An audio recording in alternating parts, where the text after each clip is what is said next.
ଆପଣ ଜାଣିଥିଲେ ଆମର ଗଭର୍ଣ୍ଣମେଣ୍ଟ ଏସ୍ପି ସାହେବଙ୍କର ଜିରୋ ଟଲରେନ୍ସ ନୀତି ଅଛି ଗେମ୍ଲିଂ ପ୍ରତି ଏବଂ ଦେଖିଥିଲେ ଅର୍ଗାନାଇଜ୍ ଗେମ୍ଲିଂ ପ୍ରତି ପୁରା ଜିରୋ ଟଲରେନ୍ସ ଅଛି ଏସ୍ପି ସାହେବଙ୍କର। ସାହେବଙ୍କ ନିର୍ଦ୍ଦେଶରେ ଗତକାଲି ରାତିରେ 24 ତାରିଖ ରାତିରେ 24 ରାତିରେ ଆପଣଙ୍କ ଜଗନ୍ନାଥ ପ୍ରସାଦ ଥାନା ଅଞ୍ଚଳର ଗୋଟେ ସରବ ବୋଲି ଗାଁ ଅଛି, ସେ ଗାଁ ପାଖରେ ଗୋଟେ ଗେମ୍ଲିଂ ଚାଲିଥିଲା।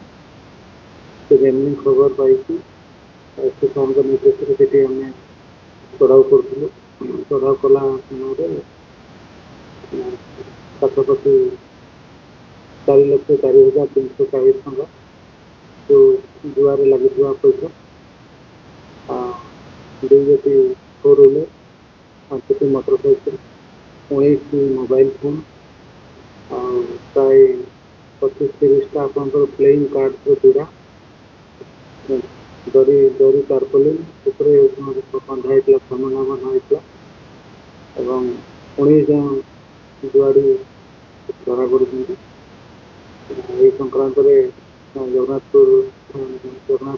ପ୍ରସାଦ ଥାନାରେ ଗୋଟେ ମୋକଦ୍ଦମା ରୁଜୁ କରାଯାଇଛି ଏବଂ ତଦନ୍ତ ଚାଲିଛି।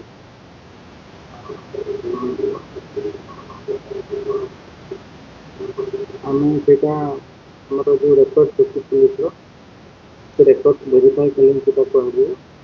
କିନ୍ତୁ ଆପାତତଃ ସେ ପାରିପାର୍ଶ୍ୱିକ ଅବସ୍ଥା ଏବଂ ଘଟଣାସ୍ଥଳ ଯାହା କରୁ ସେଇଟା ଲାଗୁଥିଲା ଗୋଟେ 1,000 ଗ୍ୟାଙ୍ଗ ଇନଭଲ୍ଭ ଥିଲା ଭଳିଆ ଲାଗୁଥିଲା ଏବଂ ଇଣ୍ଡିଭିଜୁଆଲ ତାଙ୍କର ଯେଉଁ ପ୍ରୋଫାଇଲଟା ସେଇଟା କେବଳ ଆମର ରେକର୍ଡ ଏବଂ କ୍ୟାରେକ୍ଟର ଏଣ୍ଟ୍ରି ହିଁ ଚେକ୍ କଲେ ହିଁ ଜଣାଯିବ। ଗାଡ଼ି ଜବତ ହେଇଛି କହିଲେ, 2ଟା 4 ହ୍ୱିଲର, 5ଟା ମୋଟର ସାଇକେଲ। ତ ଦେଖିଛୁ ଆମେ ରାଜପର ଆଇନରେ ଯାହା ଇଣ୍ଟରପ୍ରିଟେସନ୍ ଅଛି ସେଇ ହିସାବରେ ତାକୁ କରାଯାଏ।